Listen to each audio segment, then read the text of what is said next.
Une fois encore, soyez les bienvenus tout le monde. Voici la formation Excel qui est proposée par le cabinet de formation AMT Kiné. Je m'appelle Mamadou Diallo, je suis formateur et développeur en même temps. Et voici mes coordonnées qui sont là-bas, y compris mon téléphone, mon numéro de téléphone, mon adresse mail et notre site web. Donc, je vais me limiter là.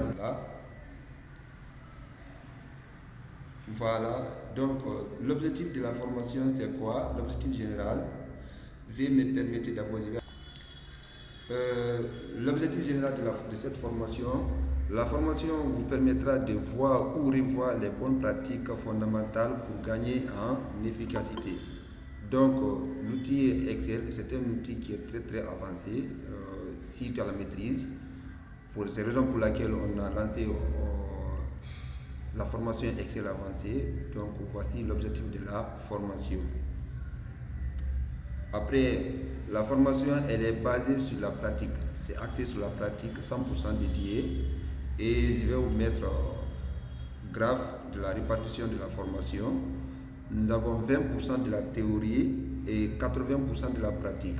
Donc les théories, là, ce sont seulement les définitions et les méthodes qu'on va vous expliquer comment ça va se passer. Sinon, tous les autres, c'est de la pratique.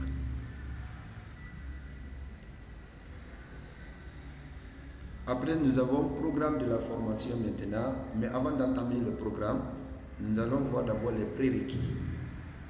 D'accord? Dans ces prérequis, donc, il faut avoir des bonnes connaissances, c'est-à-dire les notions de base. Il faut savoir comment insérer une formule dans un classeur, ainsi de suite. Donc, il faut disposer de bonnes connaissances en Excel et avoir une expérience pratique.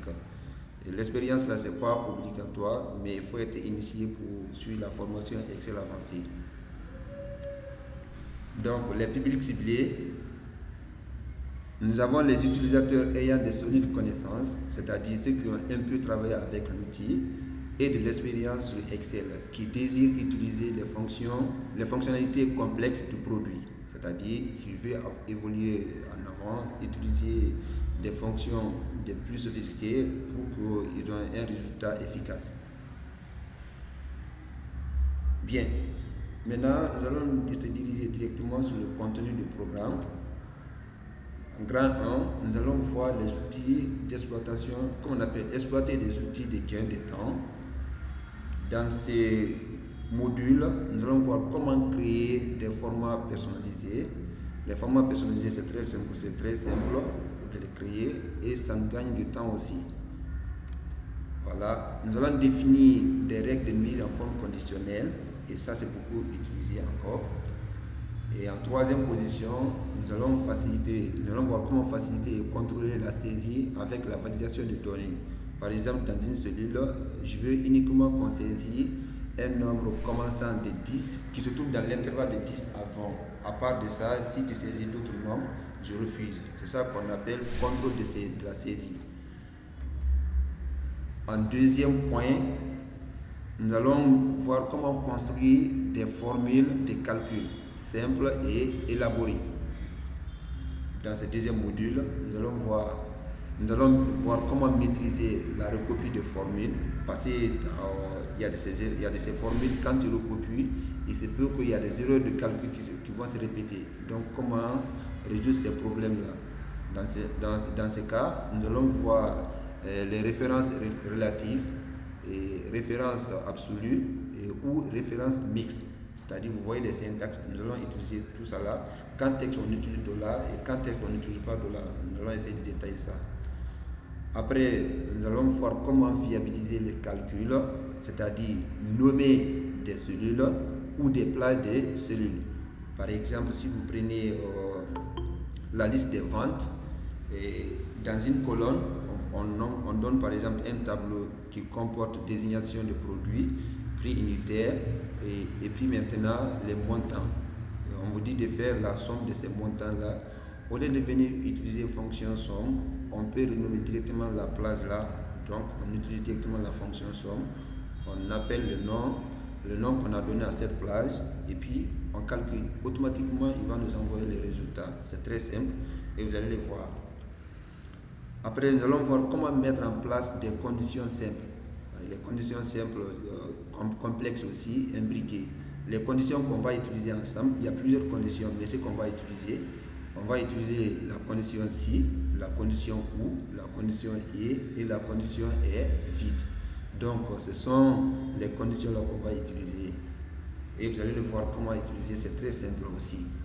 Et nous allons voir encore comment calculer les statistiques en utilisant la fonction nb_val, la fonction nb, la fonction nb_si, et voir d'autres fonctions encore supplémentaires qu'on va utiliser. Après, nous allons mettre en relation des données avec la fonction recherche V. La fonction recherche V, c'est beaucoup utilisé en Excel avancé. On peut utiliser d'autres fonctions encore, telles que fonction équive et tant d'autres fonctions. Donc, on va les utiliser tous. Après, nous allons voir comment faire des calculs de dates, c'est-à-dire date depuis, date fin, comment faire des calculs avec des dates, des heures. Parce que des fois, quand on fait des calculs on calcule des heures, il se peut qu'on trouve les heures qui dépassent comme ça les 24 heures. Et si vous ne faites pas attention avec des heures pareilles là, vous allez essayer de créer des problèmes. Par exemple, ce que je vous ai dit au début, si ça dépasse les 24 heures, quand vous calculez, donc finalement vous allez trouver 0 comme ça, et ça c'est pas bon. Et voilà, on va trouver la solution pour ça. Et après encore, nous allons voir comment manipuler le texte, c'est-à-dire en utilisant la fonction gauche, fonction droite, fonction stxt, fonction nbk. Et vous allez le voir les utiliser. Après, nous allons voir comment protéger la feuille ou le classeur. Par exemple, après avoir travaillé dans Excel, il faut protéger les données. Il se peut que vous n'êtes pas là, quelqu'un à votre place, vous êtes déplacé un peu, allez quelque part, vous dites à la personne, il faut travailler pour moi ici, essayer de remplir tout ce qui se passe derrière moi, il faut remplir. Mais si vous ne faites pas attention, il va déranger votre formule. Essayez de protéger maintenant les parties, les laisser quelques marges seulement là où il va faire des mouvements et bloquer les autres. Nous allons voir tout ça ensemble. Après, en troisième module, nous allons voir comment exploiter une liste de données. Dans ce module encore, nous allons voir mettre des données sous forme de tableau. Et ça c'est très simple et ça c'est beaucoup utilisé encore. D'accord? Après, nous allons voir comment appliquer des tri multicritères, c'est-à-dire comment trier le tableau ou bien des données en plusieurs critères, ou bien des critères, comme on appelle des tri personnalisés. On peut les personnaliser aussi. Et on peut intérioriser ou extraire des données avec des filtres automatiques. Par exemple, quand on insère un tableau automatique, il y a des filtres qui viennent automatiquement les afficher. On peut la voir comment filtrer ça aussi. Voilà. Après, nous allons voir comment filtrer un ou plusieurs tableaux avec les segments. Voilà. Les segments aussi sont beaucoup utilisés. Voilà. On peut les utiliser aussi pour filtrer les tableaux ou bien filtrer les informations qu'on a. Après, nous allons voir comment supprimer des doublons. Voilà. Et si vous ne voulez pas les doublons, c'est-à-dire les nombres qui se répètent, par exemple, j'ai dit 2, 3, 4, 2 encore. Je ne veux pas voir 2 fois ou bien 3 fois. Et puis on vous donne un tableau dont les nombres sont répétés plusieurs fois. On dit il faut essayer de supprimer les doublons. Donc c'est très simple. On va utiliser quelques outils pour supprimer ces doublons-là. Et vous allez les voir, c'est très facile. Et après, en quatrième module, nous allons voir comment mettre en place des tableaux croisés dynamiques. Tableau croisé dynamique, c'est beaucoup utilisé. Ça nous permet d'analyser les données, synthétiser au fait les résultats, comme on appelle les données qu'on a en main. Ça nous permet de synthétiser aussi. Voilà. Nous allons voir comment regrouper les informations. Les informations, on peut les regrouper par période. Par période, là aussi, on peut les regrouper par tranche, c'est-à-dire par trimestre, en mois, en jour ou bien par semaine, ainsi de suite. Nous allons voir comment regrouper ces informations. Voilà, nous allons voir comment filtrer, trier, masquer les données aussi. Parce que dans certains cas, on aura besoin de données, mais on ne veut pas les afficher. Alors, qu'est-ce qu'il faut faire? Il faut les masquer en ce moment. Nous allons voir ensemble comment masquer les données ou bien les trier. Après, nous allons voir comment ajouter les pourcentages. Calcul des pourcentages aussi, c'est très simple. Et je vais vous montrer comment calculer les pourcentages.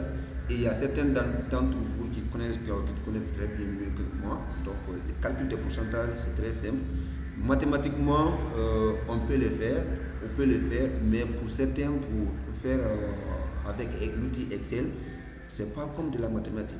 Donc, il faut se conformer, il faut se mettre au même niveau que les autres, c'est-à-dire, il faut savoir comment introduire cette formule en termes Excel pour avoir le résultat que vous avez besoin. Voilà. Et puis, comment insérer un graphique croisé. Après avoir inséré le tableau croisé dynamique, nous avons besoin des graphiques. Donc, les graphiques croisés, là aussi, ça peut être dynamique, ainsi de suite. Après, cinquième module, nous allons voir comment lier et consolider des données. Voilà, ça aussi c'est très important. Nous allons voir comment lier des cellules dans un même classeur, parce que quand on lance un classeur, il peut y avoir plusieurs feuilles à l'interne. Donc on peut voir comment lier ces classeurs-là ou bien des cellules. Nous allons voir comment gérer des connexions entre des classeurs. Par exemple, vous avez d'autres classeurs, mais soyez sûr que les classeurs sont au même endroit. Ou bien, si vous établissez la connexion entre deux classeurs, ou bien trois classeurs, ou bien plusieurs mêmes classeurs, mais vous n'avez pas le droit de le déplacer maintenant. Si vous déplacez un classeur là où vous avez établi la connexion, ça va créer d'autres problèmes. C'est-à-dire, la formule que vous avez insérée en ce moment, les données qui sont là-bas, il ne va pas envoyer passer. Là où il part chercher, vous avez déjà déplacé cet élément. Alors, soyez sûr que si vous voulez établir la connexion entre deux ou plusieurs classeurs, soyez sûr qu'ils sont au même endroit, ou bien là où vous allez les placer, ne les déplace pas en ce moment. Et nous allons voir comment consolider les tableaux d'un classeur ou des données issues de plusieurs classeurs. Ça, c'est très simple. Et voici fin du programme, ce qu'on va aborder ensemble. Et je vais profiter en même temps de vous présenter nos services. Voici les services de AM Tech Guinée. Nous faisons la conception de sites web. On fait aussi la conception des applications. On fait la conception de bases de données Excel. Nous faisons aussi la conception de documents tels que les flyers et tant d'autres, les cartes de visite, beaucoup de choses. Voilà.